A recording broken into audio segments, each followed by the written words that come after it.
You found the perfect research source. Now you must get its ideas into your own paper without plagiarizing. Before examining the pathways, remember one non-negotiable rule. No matter how you bring the information over, you must credit the original author. Choosing between quoting, paraphrasing, and summarizing depends on how much of the text you need and why you need it. Let's look at this original text about economists and globalization to see how this works. Mastering academic writing means knowing which of these three structural tools fits the scale of the point you are trying to make. Look at this excerpt defining war. Direct quotation is mechanically the easiest option, but you should reserve it for when the original author's phrasing is unusually powerful or provides a precise definition that loses its exact meaning if altered. Notice the exact mechanical requirements here. The exact words are wrapped in quotation marks, and the citation includes the specific page number where the quote appears. Quotes preserve the author's exact phrasing, but if you drop block quotes into every paragraph, you drown out your own analytical voice. That brings us to paraphrasing. Look at this original text and the first paraphrase attempt next to it.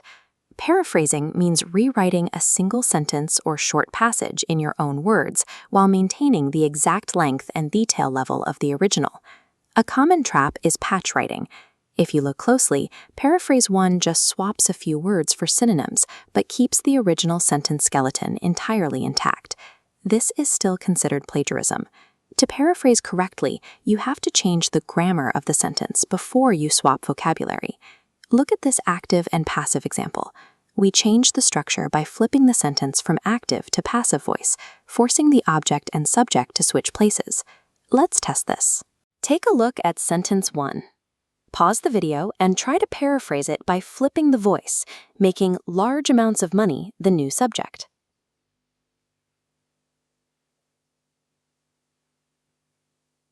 Here is the structural shift.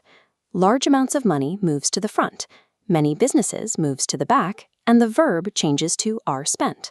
We've built a new structural skeleton, swapped in some synonyms, and capped it with the required citation.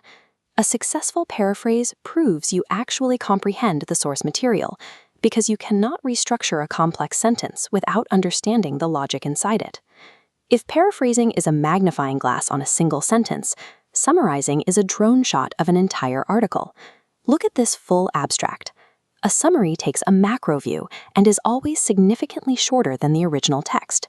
The mechanics of summarizing require you to identify the core thesis and hold on to it. Then you actively strip out specific examples, localized data points, and minor details. The remaining core idea is then rewritten into a single, concise sentence in your own words. This makes summarizing an excellent tool for efficiency. It allows you to pack the weight of an entire research paper's conclusion into a single piece of supporting evidence. Let's do a quick test to see which tool you would choose for different types of source material. We have a 50-page chapter, a precise 5-word definition, and a single sentence with a great idea but boring wording. The 50-page chapter needs to be condensed, so you summarize it.